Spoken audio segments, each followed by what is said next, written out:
She cheated on me 2 nights before our wedding, so I waited until the altar to ruin her life. You ever look back at a version of yourself and think, man, I had no idea what was coming for me? Yeah, that was me about 2 weeks before my wedding. Name's Jake. 31. I'm nothing fancy, work in HVAC, got my own little place in Charlotte, North Carolina, and a dog named Murphy who thinks he runs the house. Life was good. Simple. Stable. I've always been a loyal to the bone kind of guy. The show up on time, remember the anniversary, carry your heels home after a night out type. And for the past 5 years I was with Emily. Emily was the kind of woman people notice. Smart, funny, always put together. She worked in marketing, had a huge laugh, and this energy that lit up every room she walked into. When we met, I thought I hit the jackpot. And when she said yes to my proposal after 3 years together, felt like I'd won the damn lottery. We were planning the kind of wedding you dream about. Rustic barn venue. String lights. Live band. Her Pinterest board in real life. And she was over the moon, at least that's how it looked. Now, if there's one thing I've learned, it's this: if something feels too good to be true, it probably is. There was just one thing, a name that kept popping up more than I liked. Jason. Her coworker. Just a friend, she said. Harmless. Chill guy. Good with spreadsheets. But he came up a little too often. And when I'd ask about him, even casually, she'd get defensive real quick. Said I was being insecure. I didn't want to be that guy, so I let it go. Tried to trust her. But I should have trusted something else instead, my gut. And as you'll see, my gut was dead on. You ever see something in someone's eyes shift, but it's so subtle you almost convince yourself it's nothing? That's how it started with Emily. It was little stuff at first. She'd leave the room to answer texts. Say it was a client or one of the bridesmaids. But she'd be smiling at her phone in this way that didn't feel like work funny. More like someone sent a flirty joke funny. I didn't want to jump to conclusions. I mean, we were getting married. That's not the kind of thing you do if you're not in it, right? But she started pulling away. Physically, emotionally, like I was suddenly on the outside looking in. I'd go in for a kiss and she'd turn her head just enough to make it a cheek peck. We used to cuddle on the couch every night. Now she'd curl up with a blanket and scroll through her phone like I wasn't even there. When I asked what was going on, she blamed wedding stress. Said she was overwhelmed. Said she was tired. Said she didn't feel like herself lately. I tried to believe her. God knows I tried. But something felt off. I could feel her slipping through my fingers and I didn't know how to stop it. She still smiled, still said, I love you, but it started to feel automatic. Like she was going through the motions. Like I was a placeholder. And then came Jason. Again. He'd pop up in stories. Comments on her posts. Inside jokes I didn't get.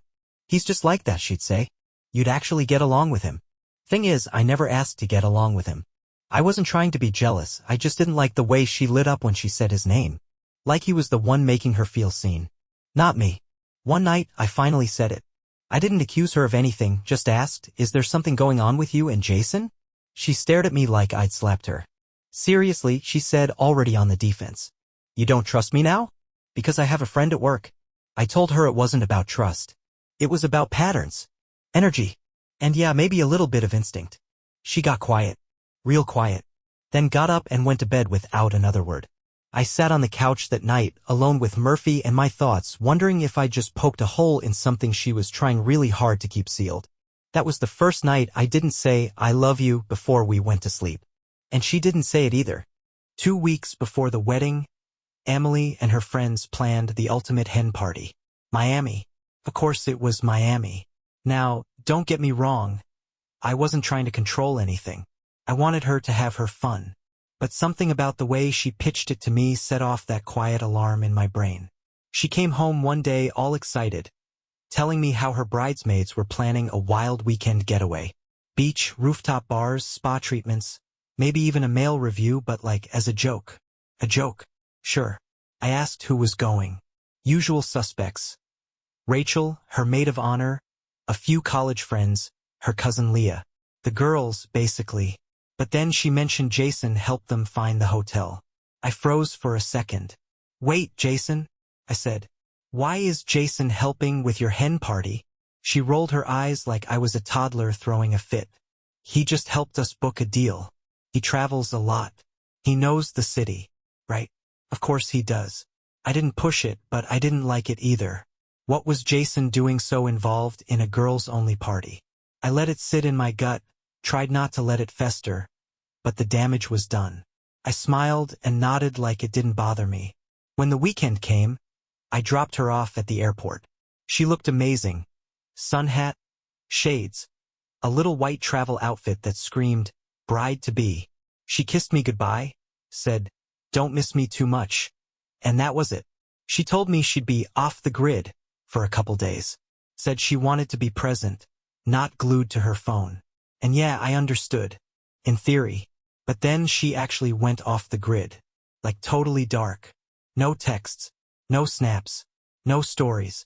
Not even a stupid boomerang of champagne glasses clinking. Nothing. I messaged her the first night. "Just hope you're having fun. Love you." No reply. Next day, I sent a meme she would have usually laughed at. Still nothing. By the third day, I wasn't even mad. I was numb. My gut was screaming, but my brain kept telling me to chill. She's just having fun. Don't be that guy. But that night, that's when I got the voice message. And everything changed. It was Saturday night. I was home alone, me and Murphy watching a game we weren't really paying attention to. I'd sent Emily 2 texts that day.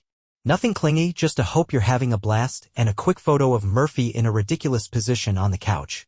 No response. Phone buzzed around 11:43 p.m. I looked down and saw a voice message on WhatsApp from Rachel, her maid of honor. That surprised me. Rachel and I weren't close. I mean, we got along fine, but we never texted one-on-one, let alone sent voice messages. The message was only 13 seconds long. I figured maybe she meant to send it to Emily. Curiosity got the best of me. I hit play.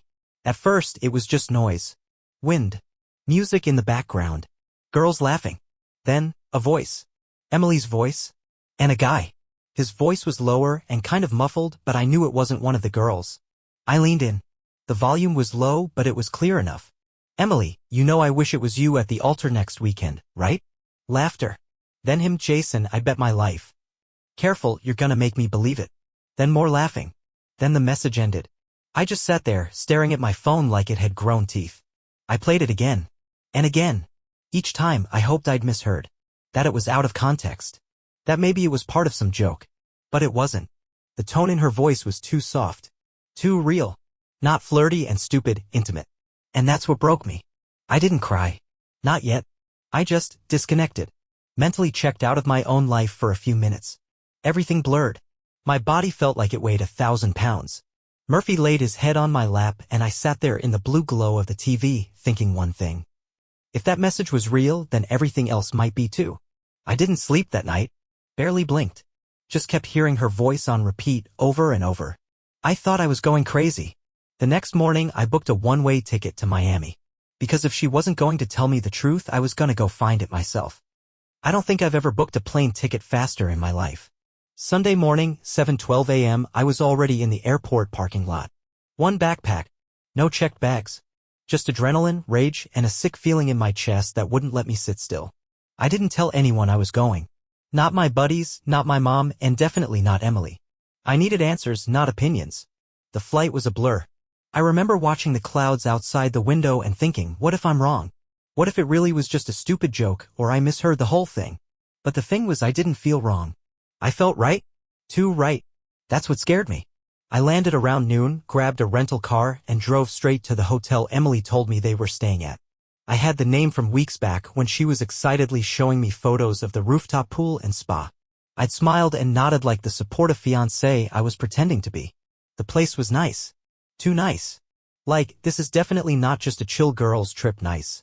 Valet, bellhops, a fountain in the lobby with actual koi fish swimming in it.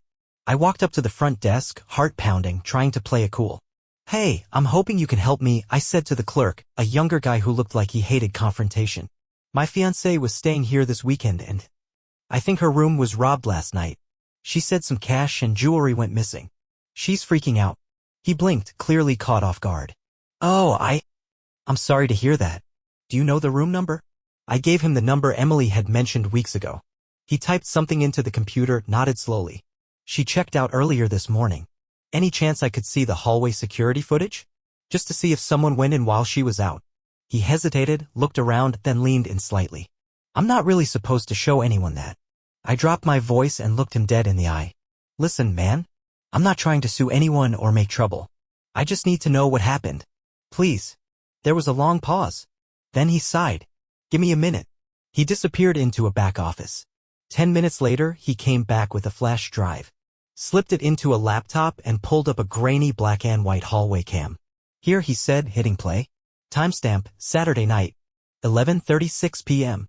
And there she was, Emily, in that short white dress she'd been so excited about.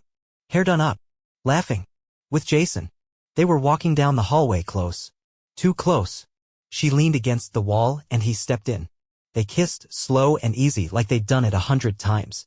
Then she opened the door, pulled him inside, and the clip ended. My heart didn't break. It shut down. Because there it was. On video.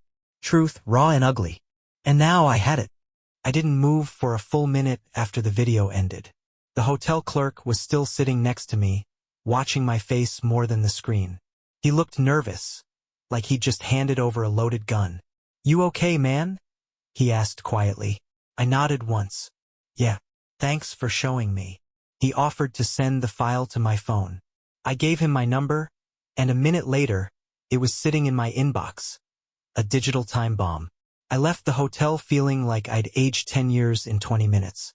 Out in the car, I sat in the driver's seat with the engine off, staring at the screen again. I watched the clip for more times, just to be sure I wasn't seeing things wrong. I studied her face, her smile, the way she leaned into him, how natural it looked.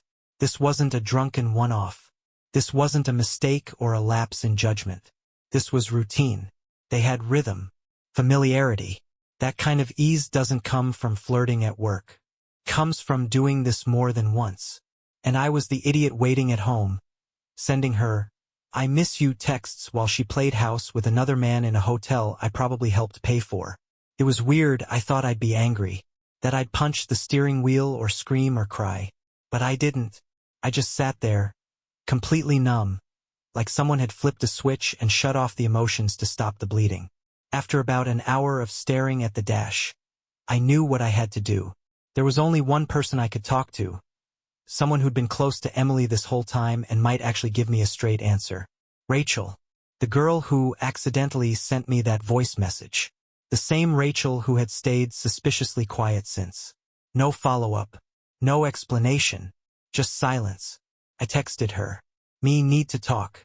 Alone. I'm in Miami. Rachel. What happened? Me, I saw the video. I know. She replied instantly. Rachel. Where are you? We agreed to meet at a coffee shop not far from the hotel. Neutral ground. Public. Safe. I didn't know what I was expecting. But I knew I wasn't leaving this city until someone told me the full story. Because the kiss was proof. Now I wanted context. I wanted the truth. All of it. And whether Rachel meant to or not, she'd cracked this whole thing open. Now it was time to finish the job. Rachel was already there when I walked into the coffee shop. Alone, sitting by the window with a half-drunk iced latte and a look on her face that said she hadn't slept either. She stood when she saw me. Jake, hey. I didn't smile. Just nodded. Let's not do the small talk thing. She sat down slowly, sighing like she already knew what was coming. You saw it? Yeah, I saw it. She nodded again. Then, I'm so sorry. I just stared at her. Why did you send that voice message?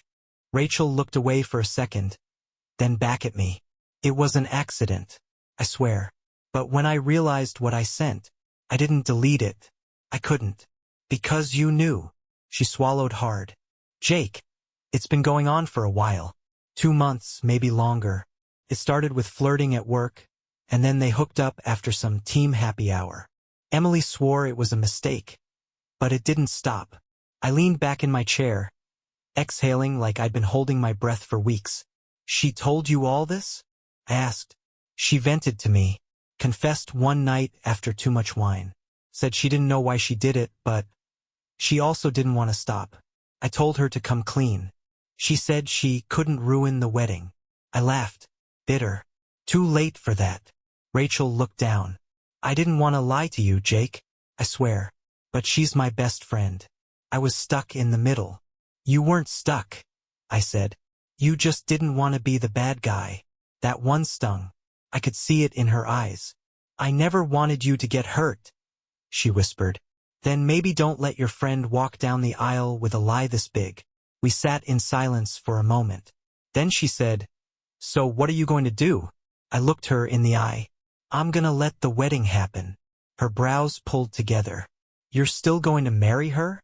I shook my head, calm and quiet. "No, I'm going to let her think I will.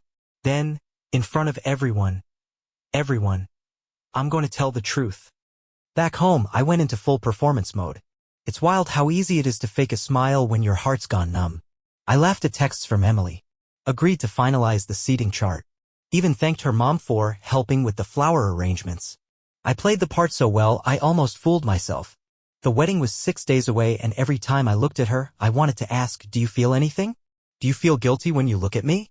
Or are you just hoping it all goes away once you say, 'I do'?" But I said nothing. Just kept smiling. I had the video saved in a hidden album on my phone, labeled Receipts. The voice message from Rachel was backed up in 3 places. I wasn't going into this blind. And Rachel, she stayed quiet. She hadn't told Emily I knew. Said she couldn't look her in the eye without spilling everything, so she kept her distance. Told her she had food poisoning when she skipped brunch. I didn't ask her to lie, but I appreciated that she did for me. The night before the wedding, Emily and I had a moment alone while everyone else was at the rehearsal dinner. She looked at me and said, "I can't believe we're finally here." I nodded. "Me neither." She smiled, kissed me, said, "I love you." I smiled back. "I know." The morning of the wedding, I woke up calm. Not shaky. Not panicked. Calm. It felt weird, honestly. Like I'd already gone through the worst of it, like this wasn't the moment my life was falling apart. It was the moment I was finally taking it back. The venue was this picture-perfect barn on a vineyard just outside the city. The kind of place you book a year in advance and pretend it's rustic even though it costs more than a new truck. People were buzzing around all morning, flowers, food, makeup artists, photographers. Everyone smiling, laughing, sipping mimosas. It was a damn celebration. And I was walking around like a ghost. Nodding, hugging, shaking hands, saying thanks for coming to relatives I hadn't seen in years. No one could tell anything was wrong. Emily looked stunning. I'll give her that. She wore this ivory lace dress that flowed behind her like something out of a bridal magazine. Hairpin back, makeup flawless. She looked like someone who deserved a happy ending. Too bad she burned it. We didn't do a first look, her idea. Said she wanted the classic moment. Me seeing her for the first time at the altar. Fine. That would make what I had to do even more impactful. The guests started filling in. Rows of white chairs. Sun filtering through the trees. Everyone buzzing with excitement. I stood at the altar, my best man beside me. He had no clue what was coming. None of them did. The music started. The bridal party came down first. Then the officiant. Then Emily. Everyone stood. The music swelled. She walked down the aisle smiling at me like she had the rest of her life ahead of her. Like this was her big fairy tale moment. She reached me. Took my hand. Whispered, "Hi." I squeezed her fingers. "Hey." The officiant cleared his throat. Gave a little speech about love and commitment and the sanctity of marriage. Then came the big question. "Jake, do you take Emily to be your lawfully wedded wife, to have and to hold from this day forward?" Everyone leaned in, and I took a deep breath. "Do you?" The words echoed in the silence. I looked at Emily, and I said, "No, I don't." There were a few awkward chuckles. People thought it was a joke. But I didn't smile. I looked right at her, voice steady, and said it again. "No, I don't. Because Emily has been cheating on me for 2 months with her coworker Jason." The laughter stopped. Dead silence. I heard someone gasp. Someone else whisper, "What did he just say?" Emily's face went pale. I kept going. "I have a video of them kissing outside her hotel room in Miami. I have audio of her telling him she wishes he were the one at the altar today. And I have a confession from her maid of honor, confirming everything." Emily's hand dropped from mine. "Jake, wait." "No," I said louder. "I waited long enough. I gave you chances. I asked you if something was going on and you lied to my face. You stood up here, in front of everyone we love, like none of it happened." Her mom stood up. "What is this?" I turned to the crowd. "I'm sorry to all of you, my family, my friends, for letting it get this far. For pretending everything was okay when it wasn't. But I won't lie to you, and I won't marry someone who lies to me. Then I turned back to Emily. I loved you. I really did. But the woman I loved would have never done what you did. And then I walked away. Down the aisle. Out the door. Into the sunlight. Free. By the time I got to my car, my phone was blowing up. Calls. Messages. Missed FaceTimes. Half from people I knew, half from numbers I didn't recognize. And one from Emily. I didn't answer any of them. I just drove. No destination in mind, just away. I needed space, air, silence. I ended up parked at a gas station 15 miles out of town, still in my suit, staring out the windshield like I'd forgotten how life worked. Then came the texts. Rachel, I'm so sorry. That was brave as hell. My buddy Marcus, dude. Are you okay? Everyone's freaking out. Unknown number, you should be ashamed of yourself for ruining her life. Pretty sure that was one of her aunts. But I wasn't ashamed. Not even a little. I'd given her every chance. She was the one who lit the match. I just made sure everyone saw the fire. Over the next few days, the fallout spread like wildfire. Jason? Yeah, he had a girlfriend. Had. She dumped him the morning after the wedding. Blasted him on Facebook, screenshots and all. He also got pulled into an HR investigation at work. Apparently, Emily wasn't his first project. Emily's parents reached out. Her mom left a voicemail, crying. Said she didn't know, said she was heartbroken for both of us. Her dad? He just said, I would have done the same thing, son. Some of her friends reached out too. A few tried to defend her, said it was a mistake, that she panicked. One even asked if I'd ever consider forgiving her. Forgive? For 2 months of lying? For dragging me through wedding planning while sleeping with someone else? For kissing him the night before saying vows to me? No. Forgiveness isn't a right. It's earned. And she cashed the check a long time ago. Emily never sent a real apology. Just one text, I didn't mean for it to happen this way. And honestly, that said everything. She still wasn't sorry for what she did. Just sorry she got caught. 2 weeks later, I was sitting on the back porch with Murphy, tossing him ice cubes and watching the sunset when I got a text from Rachel. Rachel, you doing okay? Me, getting there. You? Rachel, trying to pretend I wasn't part of a soap opera. Want to get coffee sometime? Just as people who survived it? I stared at the message for a minute, then smiled. Me, yeah. I'd like that. We met up the next day. It wasn't romantic, not at first.